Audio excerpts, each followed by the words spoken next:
Hi guys, my name is Jackie Spryshak. I'm a student at the University of Michigan, and today I want to talk about the myth of the 15-cent banana, um, because inevitably the cost of a banana is much higher.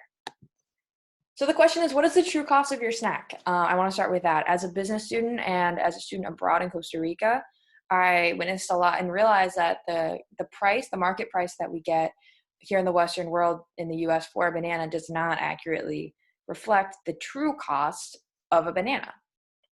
And what are those costs? What are those problems?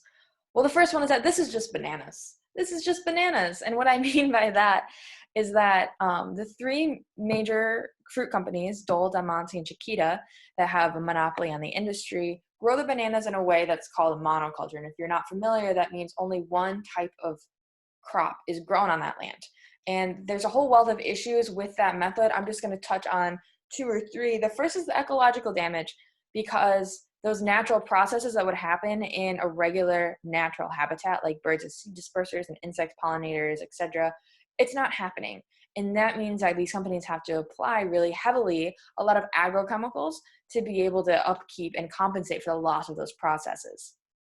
There's also devastation of the land itself, the soil, because the nutrient cycling that would be happening with a diverse array of species isn't happening. So as they're exploiting the land, they're degrading it. Soon they've stripped it and they have to move on, and nothing more can be done with that land. There's also economic risk, right? Because this quote unquote portfolio isn't diversified. So if something happens to these banana plants, the company goes down because they don't have anything to fall back on. And in fact, in the 1970s, the Panama disease ravaged the banana crop and these companies as well, because it just spread so rapidly because there's so many banana plants in such close quarters.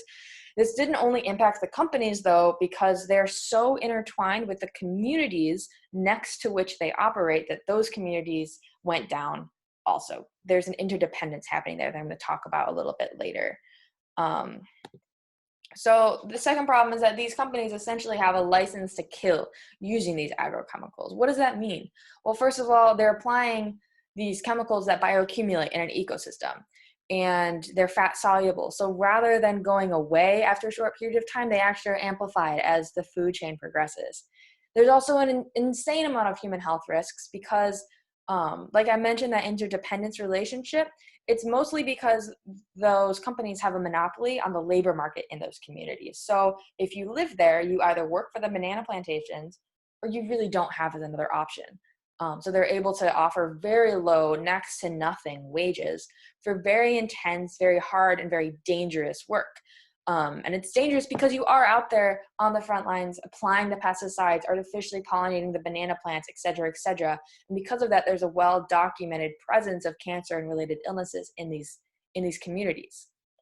And finally, on a similar note, the water contamination that results from the application of these agrochemicals, it goes into the soil, but then goes into the groundwater as well. So people that live in these communities are drinking, cleaning with, showering in contaminated water, again contributing to that high instance of disease in these communities.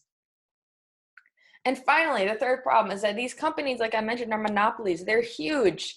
Are they too big to take down, right? So they have a monopoly on the labor market in those communities, which means that unions really aren't a thing. Unions have essentially been eradicated for the banana industry, except for one union, very small, on the Caribbean side of Costa Rica. So workers' rights are not represented. No one is advocating for them in these contexts. And also the company has an immense amount of power, not only because the countries where they operate depend on them economically. For example, Costa Rica, where I was, banana exports and pineapple exports are the second most important economic activity, just behind tourism. So these governments depend on the banana farms for economic reasons, but also because these countries were heavily influenced along their development by these banana companies. So historically, they have a really strong hand in the governments of these countries. And finally, like you can see in this graph, they're also able to extract a really large, unjust proportion of the wealth from the supply chain because they have that much power, and they just keep getting powerful. So what can we do? I didn't tell you this to stress you out, I promise. I told you this because there's a good answer, and it's not to stop buying bananas, because if you stop buying bananas, you're punishing the communities as well. So depending on your values, buy organic if it's the environment that matters to you. Buy fair trade if it's people. And then now that you know this information, share their story. Share the story of the workers on the front lines, of the agrochemicals, of the plants, etc. Empower other people to make conscious decisions as well. And finally, when you're buying bananas, keep in mind that you are supporting the workers, not the company. So that's all I have for you guys today. There's so much more that I could have talked about. So if you have any more questions or want to keep this conversation going, shoot me an email. I've also linked at the bottom some other resources that you can look into if this is a topic that you're interested in. So thank you so much for listening, guys, and